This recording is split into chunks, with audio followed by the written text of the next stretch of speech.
It was not official. There were no anniversaries, no shared holidays, no clear beginning, and yet the ending broke you.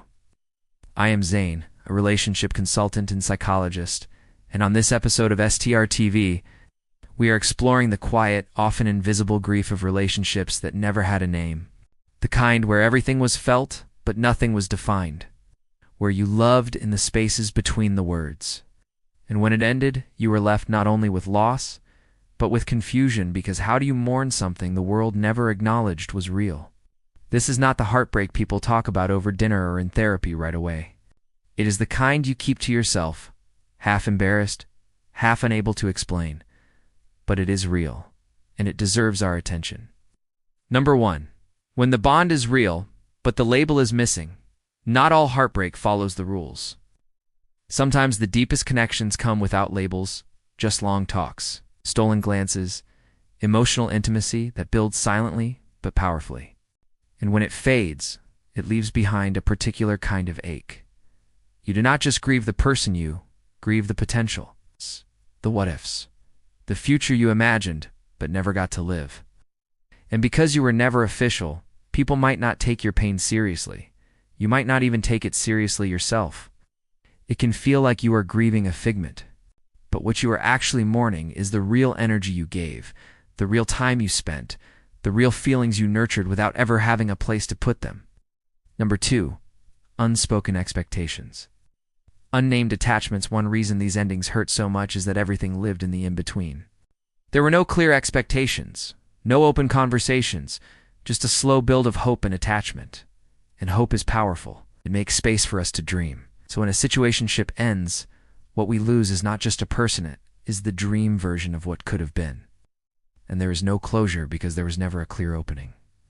You never got to ask, what are we? Out loud. Or if you did, you were met with vagueness.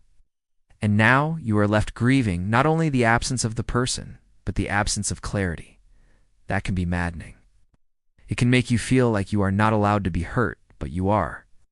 Number 3. Invisible loss is still loss. Grief becomes complicated when it has no ceremony, no goodbye dinner, no social validation. You are crying over someone you never had, and it feels like you were not allowed to feel this much. But the emotional investment was real. The longing was real. And real feelings do not require a title to be legitimate. If you loved, even quietly, even alone, that love was real. And its loss deserves space to be felt. You might not get a breakup song or sympathy texts, or the kind of comfort people give when they can name the pain. But you can give that to yourself. You can say, this mattered to me. This was something, and that is enough. Number 4. Why it hurts even more than a breakup. Traditional breakups come with a story, a beginning, middle, and end. But when a relationship never fully formed, there is no story, just a silence. An ellipsis where a sentence should have been. That ambiguity can haunt you. You replay conversations, analyze texts, try to figure out if you misread it all. The doubt becomes its own kind of grief.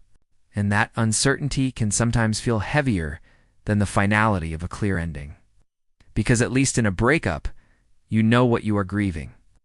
Here, you are grieving confusion, absence, potential, and memory all at once. Number 5. Healing something that was never named. To heal from this kind of grief, you have to give it the legitimacy it was never given. Name the connection. Honor your own experience. You do not need outside validation to validate what you felt. Let yourself grieve what was and what never got to be. Let yourself say goodbye to the hope that carried you. And remember, love does not need to be public to be profound.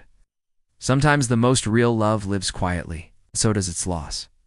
You're allowed to miss something the world never saw. You're allowed to heal something that never had a clear wound. Healing does not require proof. It only requires permission.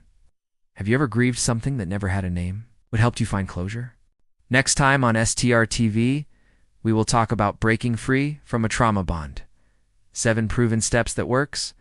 Subscribe to STR TV so you never miss an episode.